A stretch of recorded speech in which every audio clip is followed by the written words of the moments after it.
So we just finished the live trading session with my Learn, Plan, and Profit group. I trade live every morning. I had a really good question. It was actually from one of our lady traders, and she asked, right? So I made a video yesterday, and I made sure that I made this video. Some of you guys might have seen it right after the market closed. I wanted to make sure that I didn't make this video during normal market hours and influence people to do something. That's definitely never the idea. I wanted people to have time to think about it for the remainder of the day and then the next morning to make sense of what they think. The overall market, TQQ is an example. The overall market was very overbought yesterday. It had somewhat of a bullish day, but it's still trading within that same overbought level. The same thing with Tesla. Tesla pushed up a great deal yesterday due to its news. And in that video, I talked about the importance of locking in profits. And this lady asked me, why am I always so okay with locking in profits early? The idea of locking in profits early on on Tesla when it hit highs of $1,200, and the idea of locking in profits early on TQQQ at 170 when it could potentially go even higher. And I want you to answer this in the comment section. How many times, and I'm saying this because I've experienced this myself, but how many times have you taken a trade? Things are going according to plan, and I feel like it's more beginners that do this. I still make this mistake today from time to time. I'm human, right? No such thing as a perfect trader. But the mistake of my goal is to make $100. I'm up $95 on the trade.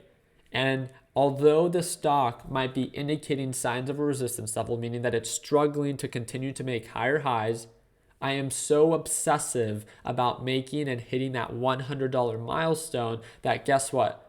I choose not to lock in profits and I put my trade at risk. Think about this. To make from $95 to $100, it's a $5 difference, right? To make an additional $5, I am risking $95. How does that ever make sense? So the way that I responded to this is think about this. Make sure that the actions that you make today are something that align with your goal in the future, right? So if you're deciding and choosing to not lock in profits because of this made up goal and figure that you have in your head, you're literally setting your future self up for failure, because if you go from a green trade being up $95, it gets rejected, you don't lock in profits for those $5 that you were hoping to make to hit that $100, and then the stock pulls all the way back down, back to its support level. Now you go from green to red. You just now wish you can lock in profits at the $95 when you simply could have done it when there was indication of a resistance level. And now you're just hoping that the stock recovers so you can get out in the green. And think about it. It could have been a very simple step that you would have taken of locking in profits when there was indication of a resistance level. Because why? The idea of locking in profits should not be based off of how much you're up or down on a position, but it should be based off of the stock's performance and the price action. If I see that the direction is no longer in our favor and it's beginning to indicate signs of a resistance level, that means that I have to do something about my position, either reduce position and or not be afraid to lock in profits regardless of how much I'm up or down. And I know that at least in my experience, and maybe yours, the obsession of looking at your P&L on the day or your P&L on the open, how much you're up and how much you're down, sometimes does more harm than good, because it influences you to kind of make a decision based off of how much you're up and down. Again, how much you're up or down is irrelevant to the trade and to the stock market itself.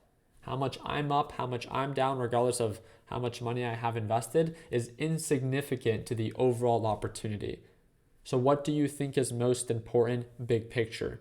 The action of locking in profits at indication at overbought levels or at a resistance level, or trying to make $5 or $10 more or whatever the dollar amount is to get you to that milestone. At the end of the day, I know 5 years from now, I'm not going to care about those additional $5 that I potentially could have made. What is going to matter 5 years from now is the action and the best practice that I implement on a daily aspect of locking in profits when it makes sense. Not just when I want to, but when it makes sense. And again, we have a lot of people talking about our swing trading challenge for 2022. We have a lot of people that are working towards 2022 being their best year.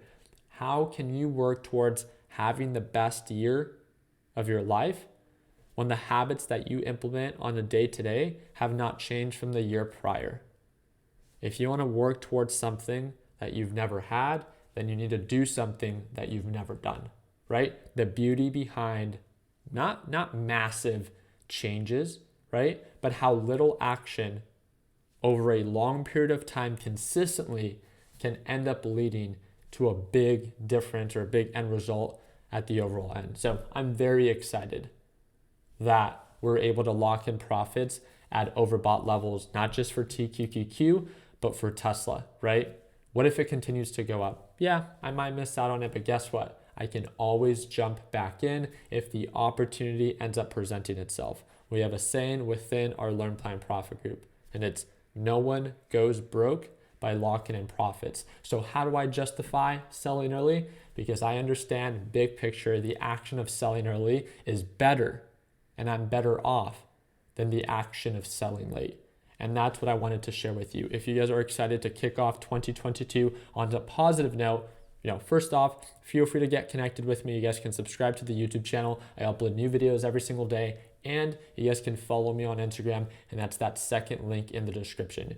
You heard me talk about them in this video. It's the Learn Plan Profit group, and they get to watch me trade live every single day. They're the group that I work with on a closer basis, and I get access to all of these, thought process and structured videos that we have now available within Learn Plan Profit 2.0. If you want to learn a little bit more about it, to see if the Learn Plan Profit group is a good fit for you, click the first link in the description and join us tomorrow at Market Open for our live trading session. I hope that it earned your thumbs up. Please consider subscribing. And like always, let's make sure that we end the year on a green note. Take it easy, team.